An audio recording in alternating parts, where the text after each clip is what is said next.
Hello friend, मैं এতিয়া राति रुटी बनाई आसो। आज राति रुटी खोৱাৰ प्रोग्राम আছে। रुटी खाम भाविছো। और लड़ाओ কৈ আছে रुटी खाब, रुटी ভাল पाई। स्कूलत खाब निबिचारे কিন্তু ঘৰত খুব খাব বিচাৰে। স্कूलत মানে টাइम নহয়, এইকাৰণে ঘৰত লাহে লাহে টিভি চাই চাই খাব। এইকাৰণে মই আজি रुटी বনাই আছো। रुटी और ये बनाइছো अपनार आलूर सब्जी।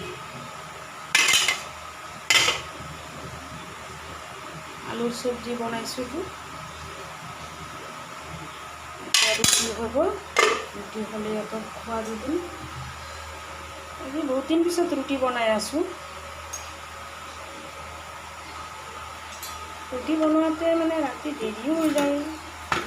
रुटी এটা এটা কৰি বনাই খাক অসুবিধা হয় বিৰাট।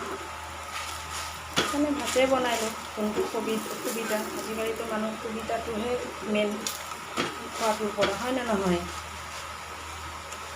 এতিয়া रुटी বনাই লওঁ।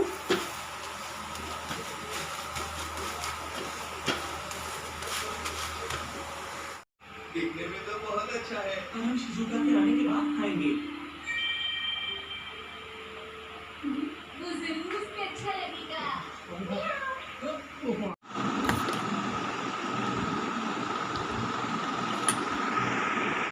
तो रुटी बनाते बनाते देरी हो गल, जाने ना 11:30 बाजिल। इहते खाले तो मैं खाई आसो।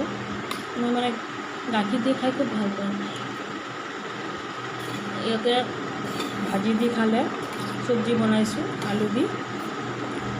इहते खाई सब्जी शेषे करिले, कारण मैं इतना गाखिर दी खाई आसो। दुटा रुटी खाओ, এটা अलग सब्जी दी खाई लो। आज दुटाई गाखिर दिए खाई आसो। राति हल पाकघरটো चाफा কৰি আহি বহিছোঁ। ইয়াতে দুটাই এটা টোপনি গ'ল। মই এতিয়া খাই লৈ অলপ পাকঘৰটো ঠিক কৰি আহিছোঁ, আৰু অলপ ঠিক কৰি তাৰপিছতে শুব যাম। আপোনালোকেতো চাগে কিছুমান ঘৰত শুয়ে যায় 10টা 10:30। আমাৰ মানে 12টা বাজে সদায়। 12টাৰ আগতে শুবই নোৱাৰোঁ। খাই শুম। বাই, গুড নাইট।